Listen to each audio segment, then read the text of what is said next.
تعالیٰ نے, میں یہ بتا رہا تھا کہ سائنس کی نالج بہت محدود ہے, تو سائنس کو کبھی بھی اللہ رسول کے مقابلے میں نہ کے کھڑا مت کرو.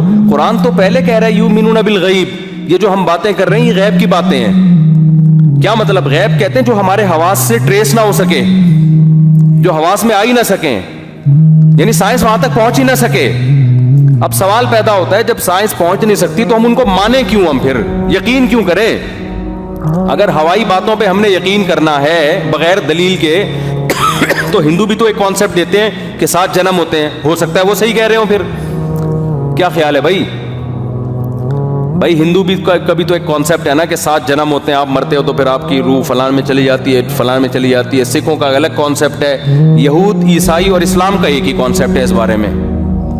تو خوب سمجھ لیں کہ جب آپ حواس کے ذریعے کوئی چیز معلوم نہیں کر سکتے تو نالج حاصل کرنے کا آپ کے پاس ایک طریقہ رہ جاتا ہے, وہ ہے خبر, نیوز.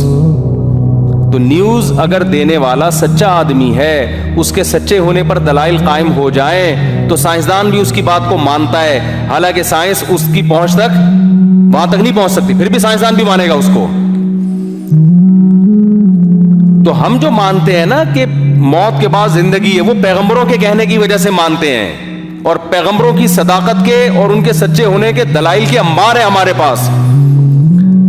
تو پیغمبر جب تک کوئی بات نہیں کہے اس وقت تک ہم اس غیب پر یقین نہیں رکھتے. پیغمبر کہیں گے کہ تو ہم مانتے ہیں. کیوں؟ پیغمبر کے سچے ہونے کے دلائل اللہ نے ایک دلیل نہیں, وہ تو لائن نمبر لگا دیے ان کے سچے ہونے کے.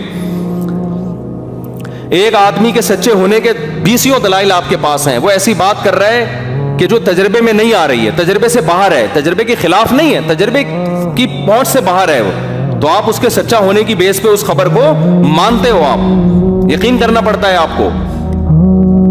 اور پھر جھٹلانا یہ ہٹ دھرمی اور ضد کہلاتا ہے. تو ہم غیب کے ماننے والے ہیں, لہذا ہم نے 5 چیزوں کو, جو 5 چیزوں سے پہلے غنیمت سمجھنا ہے, تو غنیمت اس انداز میں نہیں جس انداز میں غیر مسلم.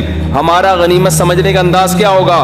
ہر وہ چیز جو آخرت میں رکاوٹ کا ذریعہ بن رہی ہے اس کو ہم نے سائڈ پہ لگانا ہے, اور ہر وہ کام جو آخرت میں ترقی کا ذریعہ بن رہا ہے اس کام کو ہم نے فوکس کرنا ہے, اس کو کرنے کی کوشش کرنی ہے. تو ہم ٹائم بچانے والے کہلائیں گے اللہ کی نظر میں.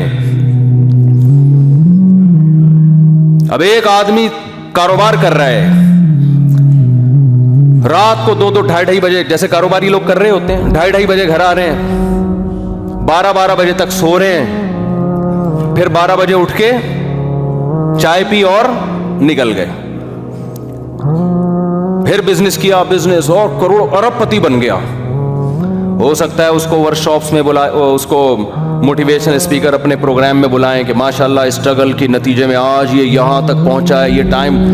جناب آپ کی کامیابی کا راز کیا؟ وہ کہ جی میری کامیابی کا راز یہ کہ میں ٹائم ویسٹ نہیں کرتا, میں اٹھتا ہوں اور اٹھتے ہی چلا جاتا ہوں آفس, اور موبائل بند رکھتا ہوں 24 گھنٹے, اور اپنے کام کو فوکس, موبائل استعمال بھی اتنا ہی کرتا ہوں جتنا کاروبار میں مجھے استعمال کرنا پڑے. اور جناب ایسے میری زندگی, اور آج میں کروڑ روپے کا مالک ہوں. لیکن جب کسی مفتی سے پوچھو گے, عالم سے پوچھو گے, وہ کہے گا یہ اپنا ٹائم ویسٹ کر رہا ہے. کیوں؟ آخرت میں برباد. وجہ کیا ہے؟ کہ اس کی لائف سنت کے مطابق نہیں. ہمارے نبی سے زیادہ ویژن کس کا بڑا ہوگا بھائی؟ ہمارے نبی اپنے گھر والوں کو بھی وقت دیا کرتے تھے. ان لنفسک علیک حقا, فرمایا تمہاری جان کا بھی تم پر حق ہے, اپنی صحت کو بھی ٹائم دینا پڑے گا آپ کو. ایسے ایسے کماؤ پوت میں نے دیکھے ہیں, کولیسٹرول کے ڈبے بن چکے ہیں. وہ گھی کا ڈبہ دیکھا ہے آپ نے؟ گھی کا ڈبہ نظر آئے گا, دور سے چلتے ہوئے آ رہے ہیں, کروڑوں روپے کما لیے, نہ صحت کی طرف توجہ, نہ ورزش, نہ ایکسرسائز, نہ کھانے پینے پہ کنٹرول, نہ بیوی بچوں کی توجہ. بچے باغی ہو گئے, کمانے میں ایسے لگے ہوئے ہیں, بچے باغی ہو گئے باپ کے, کیونکہ بچپن میں باپ نے ان کو محبت ہی نہیں دی, ٹائم ہی نہیں دیا. بچہ دیکھو, جو بچے کو ٹائم دیتا ہے نا, بچہ اسی کو مانتا ہے. بچہ یہ ڈاکومنٹیشن کو نہیں مانتا.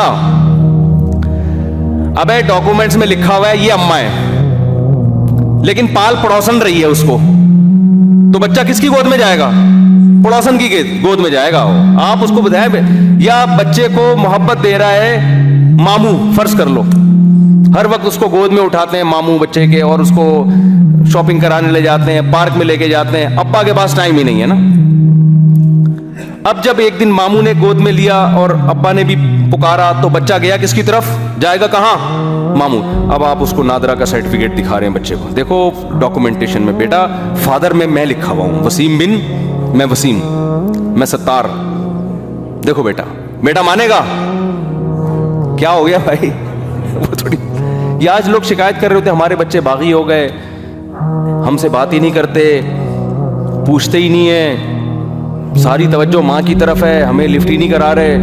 تو بھائی جب ان کو لفٹ آپ نے کرانی تھی تو آپ نے ان کو لفٹ نہیں کرائی. باپ یہ سمجھ رہا ہوتا ہے میں پیسہ تو میں خرچ کر رہا ہوں, یقیناً بہت کوئی عقل مند بچہ ہوگا تو اس بات کو مانے گا, لیکن بچہ تو بچہ ہے نا, وہ یہ تھوڑی دیکھتا ہے گیس بجلی کا بل کون دے رہا ہے, پیسہ کون دے رہا ہے, میری اماں جو مجھے عزت کے ساتھ پال رہی ہے تو ابا نے اماں کو پالا ہوا ہے تو اس وجہ سے اماں مجھے پال رہی ہے. یہ چیزیں تو بچے کی نظروں سے اوجھل ہوتی ہیں. اصل میں تو یہ ہے کہ وہ دیکھ رہا ہوتا ہے کہ کون قریب ہے میرے.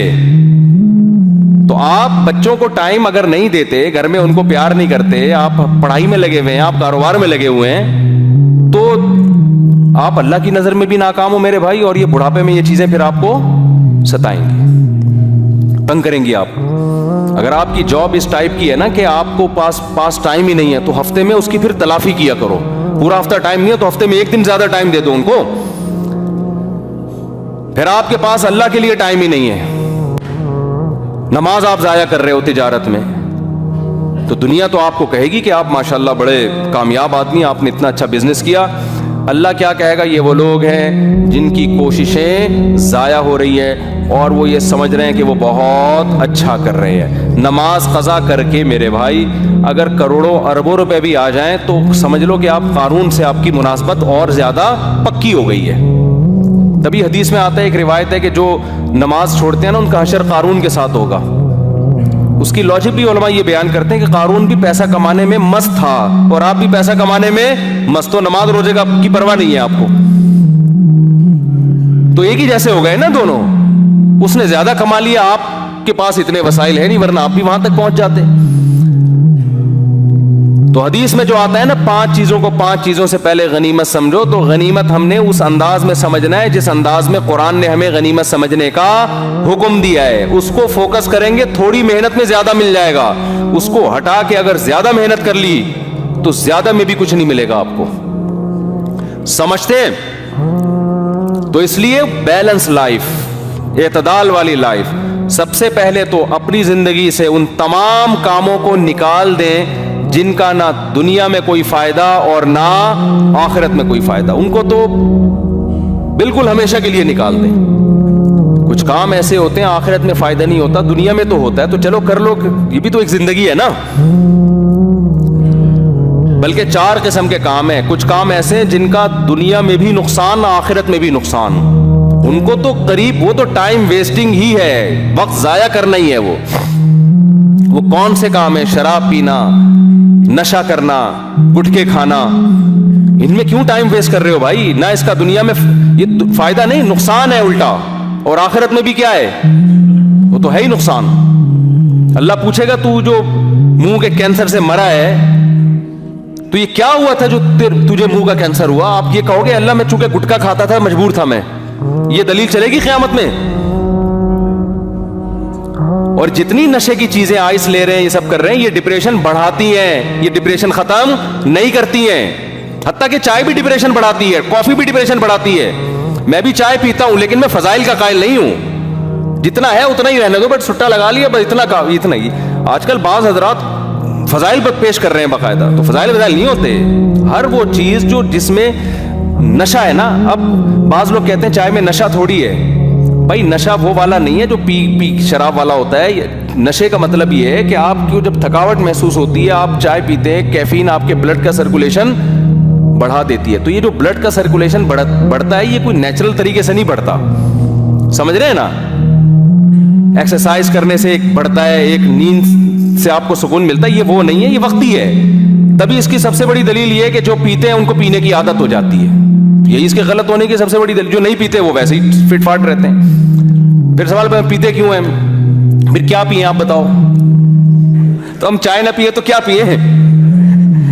مطلب میرا یہ ہے کہ نقصان ہے، زیادہ نہیں ہے. ڈاکٹر لوگ کہتے ہیں کہ زیادہ نہیں ہے، تو ٹھیک ہے یار.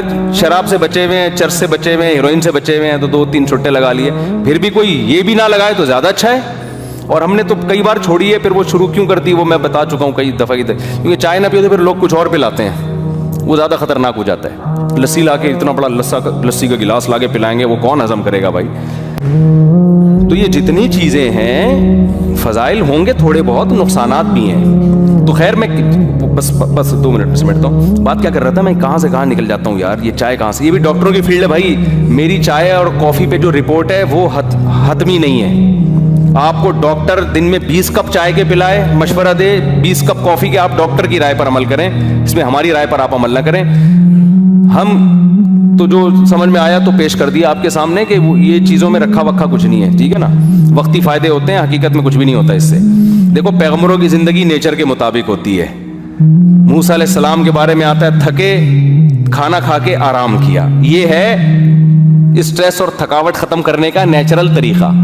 اور ایک طریقہ یہ ہے کہ تھکاوٹ دبا کے ہو رہی ہے، سوتا نہیں ہے، کافی پی کے اپنی کھوپڑی کو جگانے کی کوشش کر رہا ہے. ٹھیک ہے نا. تو یہ مجھے نہیں سمجھ میں آتا، باقی ڈاکٹر جانے، آپ جانے. اگر ڈاکٹر کہتے نہیں آپ پیئیں تو آپ پی لیں بھائی. یہ میری فیلڈ نہیں ہے، تو اس میں زیادہ ان چیزوں میں بات کرتا نہیں آج کل. تو بس وہ بتا دیں آخری سرا کہاں تھا. ابے وہ بالکل اینڈ میں، ابھی تو ختم کر رہا ہوں نا بیان، بالکل اینڈ میں جہاں تھا میں. ہاں یہ بھائی نے بات کی.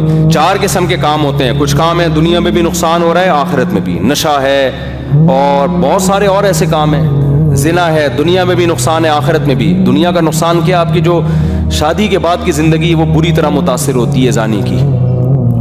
وہ بیوی کو محبت نہیں دے پاتا جو زنا سے بچنے والا دیتا ہے. پھر محبت میں کمی ہوتی ہے. اس کے علاوہ بھی بڑے نقصانات ہیں. آخرت میں تو ہے ہی ہے. اور کچھ کام ایسے ہیں میرے بھائی جس کا دنیا آخرت میں تو نقصان نہیں ہے، سوری دنیا میں تو نقصان نہیں ہے لیکن آخرت میں اس کا نقصان ہے. ابھی وقت ختم ہو گیا، پھر تفصیل سے بتاؤں گا. کچھ کام ایسے ہیں نہ دنیا میں کوئی فائدہ نہ آخرت میں کوئی فائدہ. یہ تینوں قسم کے کام اپنی زندگی سے نکال. اب جو پب جی کھیل رہے ہو، ٹھیک ہے دنیا میں کوئی بظاہر کوئی ایسا نقصان نظر نہیں آتا، لیکن یہ ٹائم ویسٹنگ ہے.